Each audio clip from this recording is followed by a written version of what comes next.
Good day, students. Welcome to Prep Pots. The expansion is on the screen, and I hope you people shall enjoy it. The topic for the day is tissue arrays, constructions and applications, chosen from Recent Advances 20, authored by Franklin Paley and Kenneth Hillen. Being a conventional pathologist, however, I would like to dedicate this particular topic to Culling, Bancroft, and Lynch, who have provided us with persisting knowledge. Basics are basics. First things first. Of course, the subheading should take us to the answer, no more repetition. What is an array? An array is an impressive display or range of a particular type or thing. A description or definition that I picked up from the dictionary. Or it could also be defined as an orderly series or arrangement. Now superimpose this definition onto the topic. Tissue array. The tissue is being orderly arranged as a series. And ultimately, this is what we get. How we get this shall be the idea of today's talk. And this gentleman is Oli Kolimeni, who actually designed the concept of a single paraffin block having multiple representations. He is a US pathologist. And this is the history behind it. Battifora, we shall be talking about the multi-tissue tumor block by Sox technique. And Quananman, who has designed the tissue microarray way back in 1998. And one thing has been mentioned in this description is, it is the most noteworthy development in histopathological technique. Now look at this one, look at the orderly arrangement of all the blocks. And courtesy goes to John Hopkins lab. What they are going to do with it, we shall see. This is the usual processing that goes on in all our laboratories. And these are the steps which we are all very familiar with, starting from tissue collection up to cover slipping. And this is a single block that is being embedded, cut, and stained. Ultimately, you get a paraffin block like this. This is all for recapitulation. Also, you find that when you do a grossing of a specimen, there are some specific areas which are chosen. I think the senior pathologists will agree with me. We give bits from more representative areas as these. But then, no sooner had we done the reporting than we get a call from the clinician or a request from the tertiary care hospital that they need the block and the slide IHC and so on and so forth. And we have to part with very precious material that we have got for our records. And these are all the usual things that we do during our conventional procedures, starting from sampling and then. But then there are certain things, elements that we should have in mind. The cost. Cost means it is not only the reagent, but also the manpower, etc. The disability to store all the slides, the cost of the reagents, retrieving the material. And when it comes to manpower, the section cutting, labeling, storing, etc. And if you are going to do an IHC, where are the slides for all of them? And how many samples can you take for a particular study? And in the process, we may lose the original tissue. So these are the handicaps that we should having in mind. before we deal with the present topic. Always we like to do this, searching for a needle in a haystack. What do I mean by this?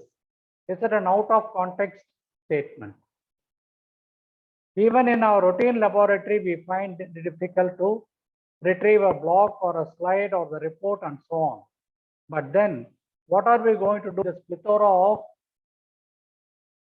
slides and material? And this was designed by Hector Batifora, and it is called the checkerboard pattern. The various biopsies are all arranged in a chessboard or a checkerboard like pattern, and they are all labeled accordingly so that they could be identified and retrieved later on. Also, in the same mode of labeling, they can be fed onto a computer, which will lead us to the slide and the report later on when we need it. Look at this one, an amazing IHC that has been done in a tissue microarray. What are the things that we need? We have to first organize ourselves. Usually we have got a tissue capsule, but then in this particular capsule, I'm having so many holes. They are of a specific diameter and capsule can be chosen. And the numbers are also variable, but they have to be fixed for a study. The number of cases and the course. So you find that so many samples could be embedded in this. This could be used for the review of the cases. Later, when you want to study, what is the sequential development that is happening, you can study. The size of the course, of course, will have to be fixed. They can be from as small as 0.3 millimeters up to 1 or even 2 millimeters. The distance has to be maintained between. If you are going to do it manually, it is extremely difficult, and hence we have ordered for such a capsule which will be maintaining the distance. And controls will have to be maintained for each block. Probably if I'm going to do a staining or anything, the fifth slide itself can happen to be a control. And make a map depicting the layout. Because once I do it and then I remove it, it is very difficult for me to retrieve, go back to it, reorganize and search. That's why the previous slide, searching for a needle in a haystack. And what are the instruments needed and the donor site. This is a very interesting one that I had seen as a young kid, mechanoscope. It is all a search of a huge pile of gold, or rather mountains of gold and mechanoscope. And there's a hero over here, Gregory Peck, and there's Omar Sharif, the villain. And there is a huge battalion that goes in search for the gold. At one stage, this gentleman here, he sees up, records everything in his mind and burns it. And the words uttered are, you cannot be killed because you are having the map in your head. So the hero is threatened throughout until he leads to the goal. That is the story of mechanoscope. So this is an array capsule, a normal tissue capsule, but it contains so many holes, and so it is called an array capsule, which is used for tissue array. And look at this one. After doing the embedding, this is the appearance of it. Now we have got representations from so many biopsies onto a single capsule. You people can very well imagine how much of manpower, time, reagents, etc. you are going to save. And this is a conventional block. You can compare this. So only a part of it, a very small fragment of it, maybe you are taking a needle biopsy from a block itself. That will be the quantum that is required for filling up a single hole. Blessed are the pathologists. Always we are more refined. Maybe we are not as precise and great as surgeons, but we do a little bit of surgery on resected specimens. And look at this case. It is a stereotactic biopsy that is being taken from a patient. It is not out of context. I wanted you people to get familiar with a stereotactic needle. Stereo means same. Tactic is movement.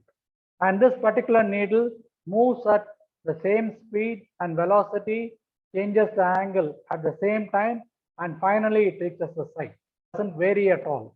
So there is no manual error that could occur when it occurs under the guidance. So you find a brain tumor is being arrived at and a biopsy is being taken. So this is a needle that is used for it. We are going to use almost a similar kind of a needle, and from the tissues that have been removed, processed, and studied under histopathology are all retrieved, and again we take stereotactic biopsies from this, and they are arranged onto tissue microarrays as tiny cores of tissue. And finally, when the sections are cut, you get them onto a glass slide like this. And remember, these are all labeled and they are fixed onto a computer so that you will not have difficulty. You need not count that the fifth slide is going to be a prostate and the eighth one is going to be a breast. They are all labeled and fixed. There is no difficulty for us to identify. By this one, there can be analysis of hundreds of tissue specimens onto a single slide. The idea is great. Earlier, we used to say larger the incision, better the surgery, larger the specimen, better the diagnosis. But now technology is going in another direction. So this is where it is. Now, if you are going to do a stereotactic needle retrieval, a needle could be introduced into each of this. A part of the tissue is being removed and it is fed onto a tissue array capsule. And before that, all the blocks will have to be arranged in a particular order, so there is no manual error whatsoever. The number of tissues could be 50 to 500 or even more in a single slide or block. And there is a high throughput. What is the meaning of this word throughput? So the amount of product or service that could be delivered at a time. Nowadays, everything is manual, everything is automated. And you find the time that is being taken for packing, delivering a particular object. And in histopathology also, this seems to have come true. Obviously, the cost is going to be low and there is going to be less of the staining material that is needed, including H&E. And there can be a worldwide analysis. Once it is fed onto a computer, I don't need a second opinion from another pathologist from a renowned college side by side. But it can be sent worldwide and there can be advice and impressions pouring in from all parts of the world. These are the major advantages. I would like the students to kindly note them down. Anyway, I'll be repeating the advantages and you shall be seeing them. This is a must draw slide. So there's the original block, there's a paraffin block in which I'm having the tissue. And what I do is look at the second circle over here or oval outline. We have to choose an outline from which a array biopsy is going to be taken. And a needle is inserted and it is taken. And finally, it is delivered onto the various compartments. There are two biopsies that are being taken, 4 biopsies, and they are being delivered onto the array capsule. And finally, all the holes are being filled with various tissues and sections are being cut. And when they are being cut, this is how it appears. They can be stained and they can be used for morphological studies as well as molecular studies. I hope you are able to follow the sequence. Please repeat it. Anyway, I'm doing it once again. An original block is here. You choose a particular area that has to be sampled, and by means of the needle, stereotactic needle, we obtain tissues from different sites and they are entered onto the capsules. Similarly, you find that from various blocks, various tissue samples will be obtained and they are all, you cannot change the order or anything whatsoever. It has to be the same. Finally, when all the holes are filled up, sections are cut, I'm having samples from 50 to 100, 500 tissues. And all of them can be stained either with H&E or a special stain, or they can be utilized for the molecular studies as well. Please explain this one and draw it. It is faster and cheaper, obviously. And simultaneously, you can do other things such as molecular profiling. Profiling of the DNA, RNA. Large number of cases can be used for immunohistochemistry. For example, multiple breast tissue. They can be studied simultaneously, and IHC with the reagents can be performed. In situ hybridization, where it can be utilized. And there can be a correlation between the gene and the protein expression. After all this can be studied histologically also.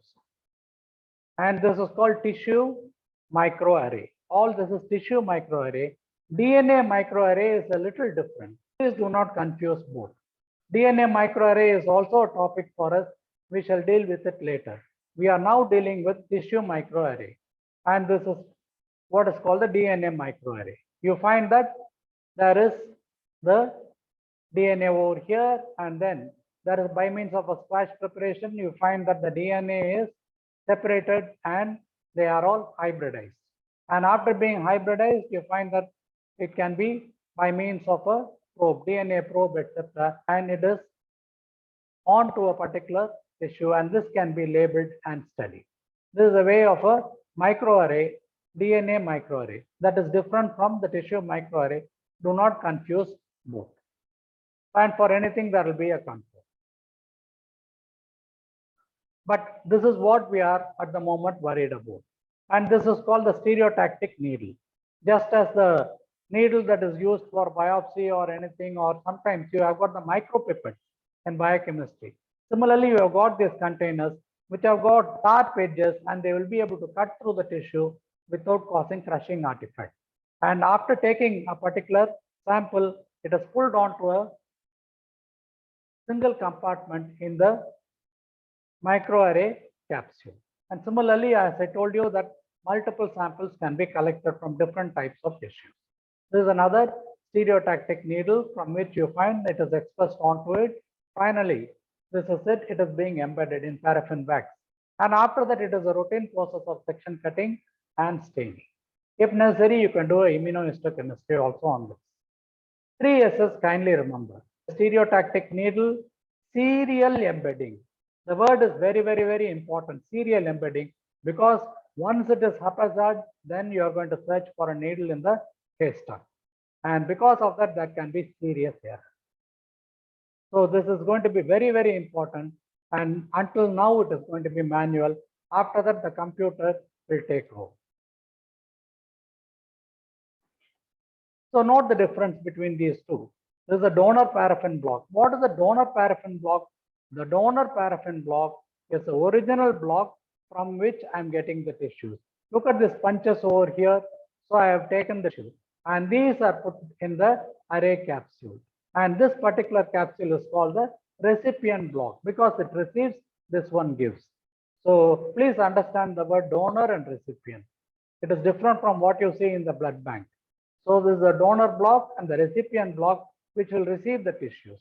And after that, you find that it is all cut in the form of an array block. And finally, you get a slide which has got representations from all these sections. So all these are there. And as I mentioned earlier, not a single line should be changed or station should be changed. Otherwise, there will be chaos and confusion. And this is what I said. This is a DNA microarray. It is totally different from this. So it can be used for either the PCR amplification, etc. So these are all different topics, but we shall have in mind. The tissue microarray, it is for simultaneous processing, reduction of the manpower. It can be used for H&E, it can be used for IHC. At the same time, there can be retrieval of the material for DNA or PCR study. So I'm not going to repeat it, you have already seen it. And what are the advantages of it? You find that it can be used for studying various prognostic markers. Prognostic markers in the sense there are certain modes of treatment, etc. And after that you study it. So you can be able to do a follow-up on that. New diagnostic markers, various IHC markers are there, and you want to study their efficacy, this can be used. New molecular and biological techniques, okay, and elucidating the fundamental molecular mechanisms, what exactly is causing the change, and sometimes gene-based diseases. These are a little out of context for it, but then they are also in the list of applications in tissue microarray. As I told you, the applications of tissue microarray, immunohistochemistry, staining with IHC, histochemistry means various special stains, in situ hybridization, fluorescent in situ hybridization, PCR, and automated analysis data collection. After all these are fed and they are into the computer itself will be able to segregate and analyze according to the age, according to the site of biopsy, whether the patient is on treatment or not, and what is the prognosis, what is the follow-up. All this can be automated into a data collection. And please do remember, each one of these is a question by itself. For example, in situ hybridization is a question. PCR is a question for us. So this is going to haunt us, but don't be upset because this is a quote that I liked very much. The greatest fool can ask more questions than the wisest man can answer. From a book in medicine by Dixon. The quote is by Dixon, a superb quote. The greatest fool can ask more things than the wisest man can answer. So these are all the continuation of the applications. Kindly make a note of it. It is important. RNA and DNA expression, tunnel assay for apoptosis. Earlier also I had mentioned this tunnel in neurogenic hypoxia. Morphological characterization of many patient tissues. You can also study the normal histology and the morphological variation. Cryoarrays, frozen sections can be performed. And this is again the stereotactic needle, which you will have to order for based on the need, according to the bore, according to the texture, etc. And before we do anything, so this is a traditional method. You find a single slide is there, single section is there, and there is a stain that is being poured, it is getting stained. Whereas here, there are thousands of it, or at least a 500 fragments, and I'm using the same stain. Obviously, you people can calculate the amount of material that you are saving. After all, pathology, you will have to be very savvy on money. Otherwise, you will be losing. And these are the grades of stereotactic needles. You can appreciate it better on the net. Why use tissue arrays? Because you can do this even when the tissue is scanty. A small amount of fragment, such as a prostatic biopsy, can be more than enough for us. The quantity or the case number, when they are varied also, you will be able to use it. And sometimes it is so scarce. For example, in brain biopsies, etc. You will have to do the study at the same time. You will have to do an IHC. You will have to send a slide for a second opinion, so on and so forth. And there will be legal and administrative complexity. When a patient is going to ask, patient's attender is going to ask for a block, we cannot say no. At the same time, we should have a representation of the block. In such a case, this will be very, very useful. And whenever there is so, the resource is scarce, the expense is more, I feel that this tissue array is of great help. And the types of tissue microarrays, they can be classified according to the need. One is of the material of origin, the original block that can be it. From this, you can get a tissue fragment for microarray from the paraffin block itself. You can choose the most representative one. You should study the original histology slide, go back to the block and choose that particular site. And these are all the various needles, not going into it. What are the other uses as such of the microarrays? They can be used for cryo-tissue microarray, and these are all the various types that you can mention. Multi-tumor tissue microarray. For example, adenocarcinoma, you're doing a study. You can have adenocarcinoma from various tissues and they can be subject to a study with a similar stain or a similar marker, etc. Progression of the tissue. What is the previous lesion? What is the present lesion? What is the difference in picture? And in any of the patients, what is the difference between the first stage and the second stage and the third stage? Those can be studied. Prognostic tissue similarly can be made. If you want to use any of the markers, this can be done. Cell line arrays. Sometimes random tumor tissue, we do not know what it is. From here and there, we may pick up but they can all be aligned together, and we can do a study on the tissue microarray. Consecutive cases. Initially, a biopsy is taken, and later on, you find that there is a resection specimen. In all these cases, you will be able to do a consecutive case follow-up. It can be tumor-based, based on the morphology. All the papillary carcinoma, all the psammoma bodies, all can be chosen for a study.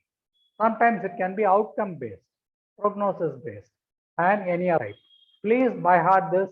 You will have to write this. What are the types of tissue microarrays? Please, at least even if you people can mention 5, you are a brilliant student. Tissue microarray is a sensitive work and needs a good team. The team consists of a technician, pathologist, biostatistician, and oncologist.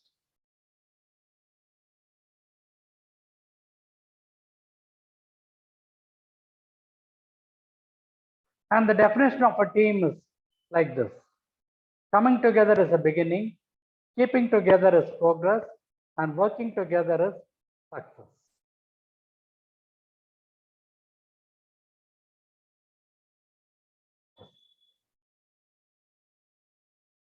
So this is how it is being done. You can understand what is a donor, what is a recipient. Always understand the terms. Donor means it is not the patient or anyone. It is the original paraffin block that is the donor, from which they have punched out. They have taken out a particular material. Is it clear? And it is fed onto a well in a recipient's block. It has to be at a particular station at a particular number. This should not be changed. This one, for example, I can have a control if at all I need. This can be another series of patients and so on and so forth. But the number should not change. Look at this one. One of my friend's wife is a good singer. Read this one. It used to be a mockery amongst us. No? One of my friend's wife means how many wives does your friend have? So terminologies are very important. Please be sure of them. And that is the story of the double jeopardy. Double jeopardy is another famous movie in which going to the insurance, etc. This man will be covered with a lot of insurance, and this lady will be actually accused of killing him. The husband himself will be plotting, and he will be pretend so he is killed, and a lot amount of will be coming through the insurance. That is the story of double jeopardy. The lady goes to prison, she realizes it, comes back and really kills the husband. And when it is recognized by the court, they say that 2 punishments cannot be given for the same crime, and she is released. That is the story of double jeopardy. Let's see. What are the limitations of tissue microarray? You find that sample fixation and embedding have to be very, very precise. Sometimes the reagents can modify the RNA and the DNA, leading to damage. So this has to be kept in mind.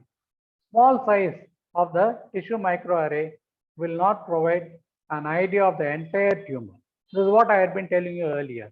Sometimes we are supposed to study the entire tissue. So a small fragment might not be giving us an idea.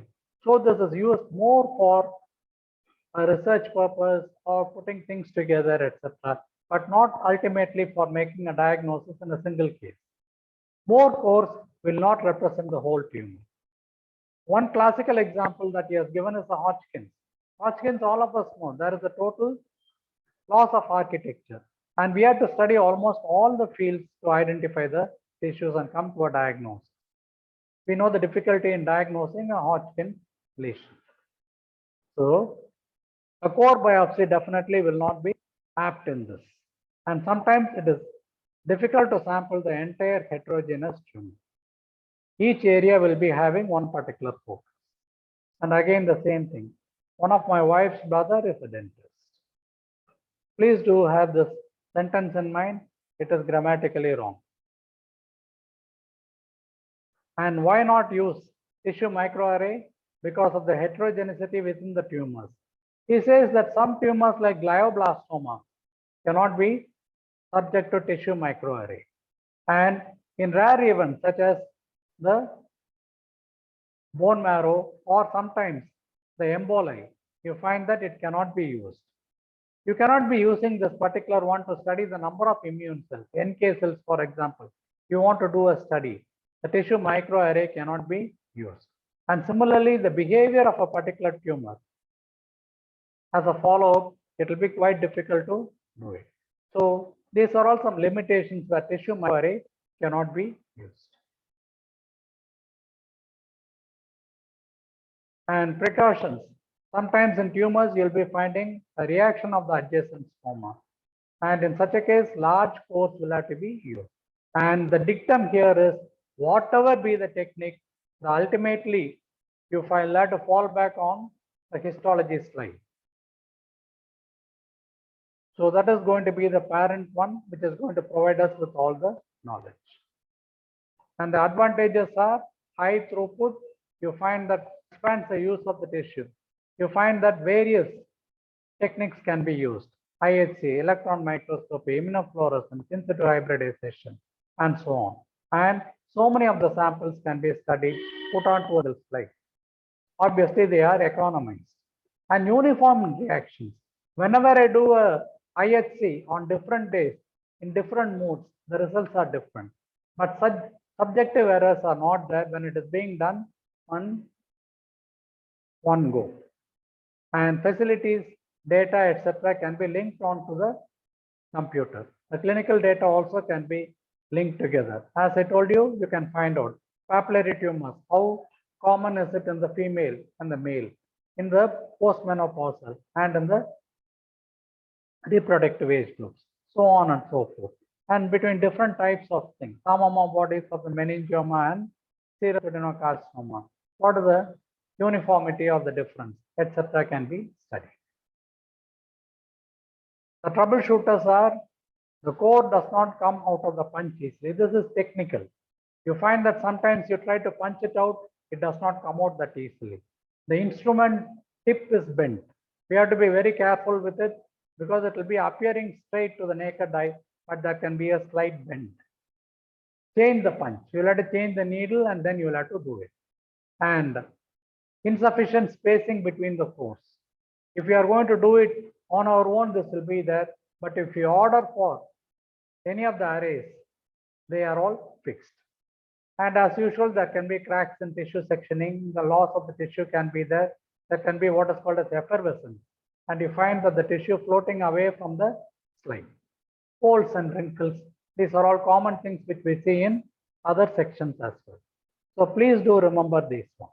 What are all the troubleshooters? And this is one. There is a trouble over here. This fellow, and see how another dog retrieves a dog that is almost drowning. It is a video and I picked up this particular one. So it is a kind of one. We are totally dependent. And this hero here is a technician. Ultimately, we depend on the technician. So he has to be so precise and so good, so committed, so that our reporting is reflected in it. And look at this one, a particular tumor that is being subject to immunohistochemical marker. So you find in some cases it happens to be positive, some it is a membrane positivity, some it is a nuclear positivity, and in many cases it is negative. All this can be done simultaneously at one go. You will find which of the tumor is positive, which of the tumor is negative. Obviously, it is going to be a great economical boon to the center that is doing it. And this is a take-home message. Please do follow it up. So donor tissue blocks are all arranged over here. There is no change at all. This has to be very precise, from which you find by means of the needle, stereotactic needle, a bit is or a biopsy is being taken and it is fed onto a particular well. And similarly, all the wells are being filled with the necessary tissue.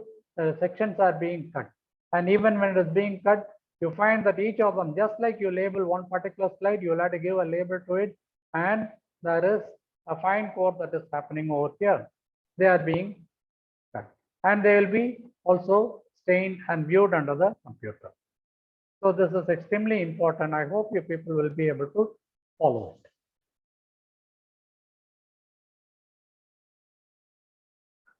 So we are almost coming to the end of the session, and this is the story of the final diagnosis. Those days they say that pathologist, you are the ultimate, and then you make a diagnosis. And the story goes, I will not go into the detail. Maybe some other day I shall be able to. But it all means that the pathologist is ultimate. But I do not know whether pathology is now growing or with the technique that we are having.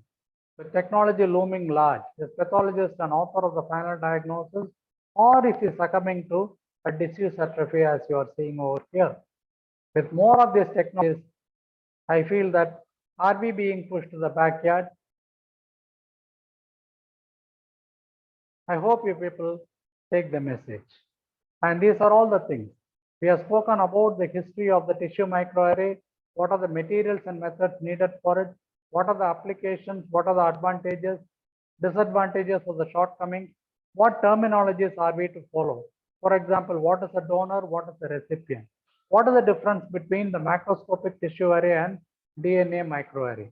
These are all things that we people should have.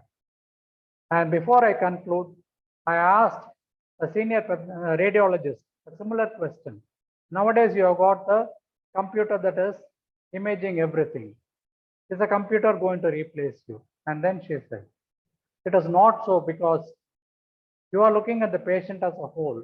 And whatever you see, whatever image you see, you are going to apply it onto the particular patient and finally give a diagnosis.